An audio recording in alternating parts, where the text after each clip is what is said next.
The town of Willow Creek sat in a shallow valley where the Appalachian foothills met the slow brown river, a place that had once been known for its textile mills and Sunday picnics, but now survived on tourism from people who liked authentic small-town charm.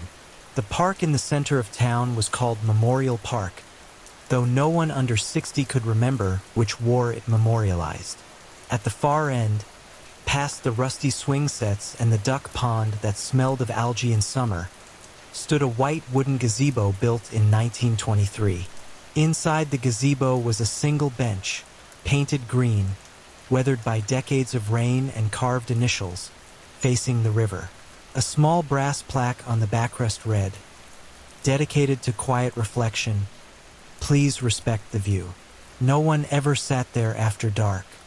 Not after the night of July 14th, 2019. That was the night Elena Rivera disappeared from that exact bench. Lila Rivera arrived in Willow Creek on a humid Thursday in early April, driving a rented silver sedan with one suitcase in the trunk and the same faded denim jacket her sister had worn the night she vanished. The jacket still carried a faint trace of Elena's perfume, jasmine and something sharper, like river water after rain. Even after 5 years, 9 months, and 23 days, Lila had kept it sealed in a plastic bag in her closet in Chicago until the anonymous email arrived 3 weeks earlier.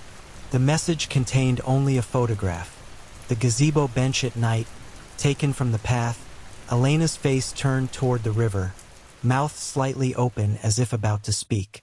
And beside her on the bench, a faint outline that looked almost like Lila herself, older, watching. The email had no sender name, just one line beneath the photo. "She's still waiting for you on the bench in the gazebo. The park never closes."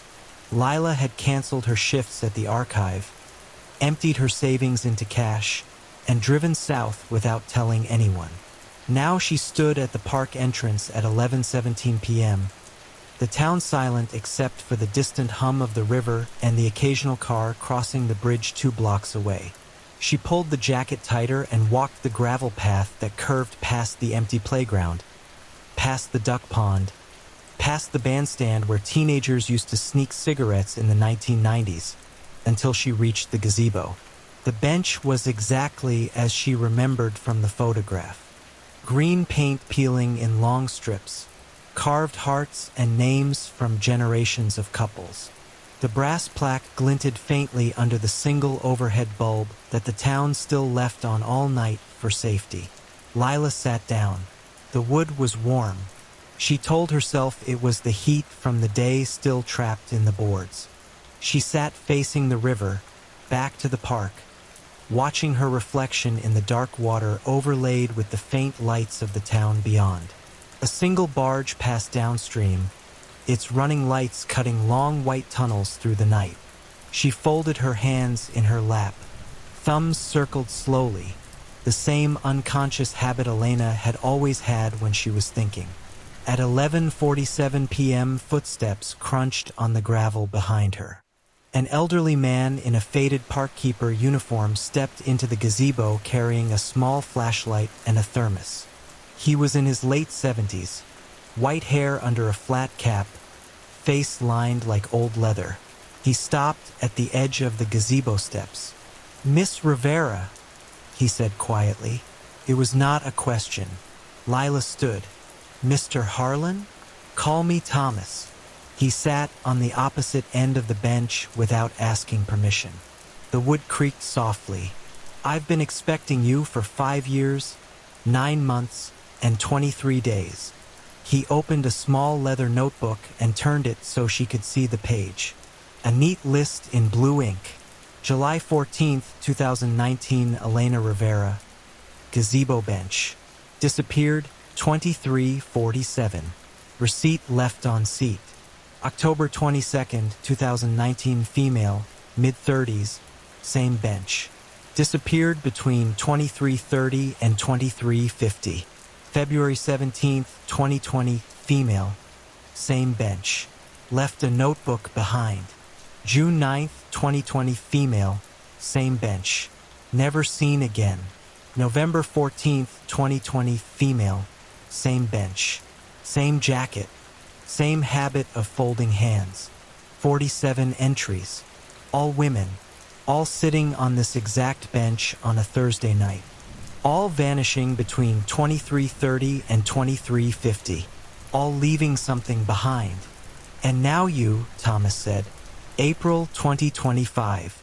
The bench in the gazebo. Lila Rivera, sister of Elena. Same jacket. Same habit of folding your hands. Same reason for coming. Lila felt the wood grow warmer beneath her. How do you know my name? Thomas tapped the notebook. I know everyone who sits here after dark, he said. Been the park keeper since 1978. Started as a summer job when I was 20. In 2019, they didn't replace me when I tried to retire. The town said the position was self-sustaining. I became the permanent keeper, the one who remembers. He reached into his jacket pocket and produced a small paper receipt, identical to the one in Lila's jacket. Same date, same bench, same time stamp from the coffee cart that used to park nearby. On the back, in Elena's handwriting, tell Lila I waited. Lila's hands began to shake. Thomas continued gently. I was here that night. I was closing the gates at the far end of the park when I saw her sit down. She looked like you. Same eyes, same way of folding her hands. She thanked me when I walked past and said the river was louder than usual. Then she opened her notebook and started writing. When I looked back from the path 5 minutes later, she was gone. Notebook still open, pen uncapped, the receipt on the bench with that message. He paused as a night bird called from the trees across the river. The park remembers, Thomas said. Every person who sits here, every word spoken on this bench, every breath taken under this roof. When someone leaves something behind, a receipt, a scarf, a single tear on the wood, the park keeps it. And when the conditions are right, Thursday night, 2347, certain number of souls in the town, it uses that remnant to call someone else. Someone who can finish what the first person started. He closed the notebook. Elena left the receipt for you. She also left this. He reached behind the bench and pulled out a small blue scarf with white stars. Lila took it. The fabric was warm, as though Elena had only just removed it. Lila stared at the scarf. What happens when the clock hits 23:47 tonight? If you leave before then, Thomas said. Nothing. You walk back to your car. You drive out of Willow Creek. You tell yourself you tried. The dreams might fade after a year or two. If you're unlucky, you'll find yourself parking here again in 6 months. Same bench, same time. The pattern repeats. The town clock in the square struck 11:30. Its chimes carried faintly across the water. Thomas leaned forward. If you stay past 23:47, he continued, the park decides. It's been doing this since 1923, the year the gazebo was built and the first person disappeared from this bench. Longer than I've been alive. Every few months it takes someone. Sometimes it returns someone different, quieter, but alive. It always balances the ledger. 1 in, 1 out, or 2 in, none out. Depends on how much of the memory it still needs to hold. The park lights along the path began to dim one by one as the timer kicked in. Only the gazebo bulb remained. Thomas stood. I have to finish locking the gates at the north end, he said. When I come back at 23:45, you need to choose. Walk away and carry the not knowing for the rest of your life. Or stay here and face whatever is waiting when the clock turns. He looked at Lila steadily. I'll be back before the minute hand moves again, he said. Think carefully. He walked down the gravel path and disappeared into the darkness toward the far gates. Lila sat alone on the bench. She took the old receipt from her pocket and laid it beside the one Thomas had given her. They lay side by side on the wood. She stared at them until the river lights blurred her vision. The night grew quieter. The river murmured against the rocks. A single barge passed, its lights cutting long white tunnels through the dark. The gazebo smelled stronger now, of river water and old wood and something older, like time left too long in the rain. She thought about Elena's last text message, sent at 23:19 on July 14th, 2019. Sitting in the gazebo. River's loud tonight. Home tomorrow. Love you. Lila had replied with a heart emoji and gone back to scrolling through her phone. She thought about the sheriff's deputy who had sat in her kitchen and said, "Sometimes people just walk out of the picture, miss. The park doesn't always bring them back." She thought about the nights she had spent in Elena's apartment, wearing this jacket, breathing in the last traces of her sister's perfume on the collar, pretending Elena was just in the bedroom writing her novel. She picked up both receipts. She stayed on the bench. When Thomas returned at 23:45, he did not look surprised. "You've chosen," he said. It was not a question. "I want to see her," Lila said. Thomas nodded once. "Then we wait." He sat back down on the opposite end of the bench. The town clock struck 23:47. The single bulb above the gazebo dimmed to a soft amber. The jukebox in the bandstand across the park, unplugged for decades, began to hum faintly. The air smelled stronger now, of river mist and old wood and something that felt like memory. Lila looked across the bench. Elena was sitting there. She wore the same summer dress she had disappeared in. Her face was unchanged, but her eyes held decades of waiting. "You kept the receipt," Elena said. Lila's throat closed. "I never threw anything away," she whispered. "I know," Elena said. "I watched every sheriff visit. Every night you sat in my apartment wearing my jacket. I saw you cut your hair. I saw you drive here. I saw you sit down." She looked out through the open sides of the gazebo. Beyond the river was not Willow Creek anymore.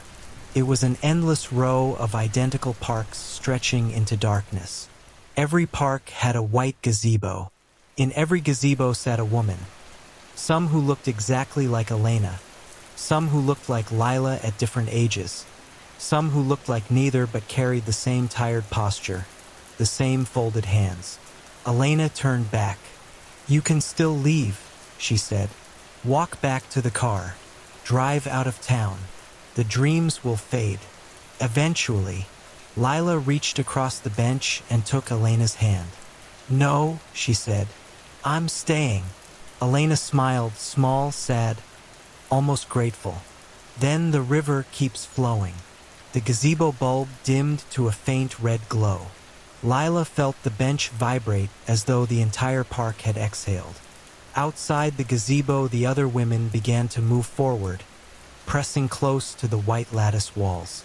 Elena placed a hand on Lila's wrist. "Welcome to the view," she said. The gravel path behind them sealed itself with soft grass. The receipts slid into the crack between the bench slats and stayed there. Above, on the ordinary streets of Willow Creek, the park lights came on as usual at dawn. Thomas unlocked the gates, fed the ducks, and swept the paths. The bench in the gazebo was empty, coffee receipt gone. 2 paper receipts lay side by side on the wood. Thomas collected them, added them to the small collection in his notebook, and continued his morning rounds. No one noticed the gazebo sat a fraction heavier on its foundation that day. No one noticed the park register now carried 2 additional names, both assigned to the bench in the gazebo. Memorial Park opened again the next evening. It would open again tomorrow, and the day after, and every Thursday night after that. The park kept its debts. The gazebo remembered everything. And deep inside the endless row of white lattice and river mist that existed only when needed, two sisters sat side by side on the bench, watching the water through the open sides of a structure that looked out onto every Thursday night that had ever been and every Thursday night still to come. They did not speak. They did not need to. The receipts were safe. The river kept flowing. For now.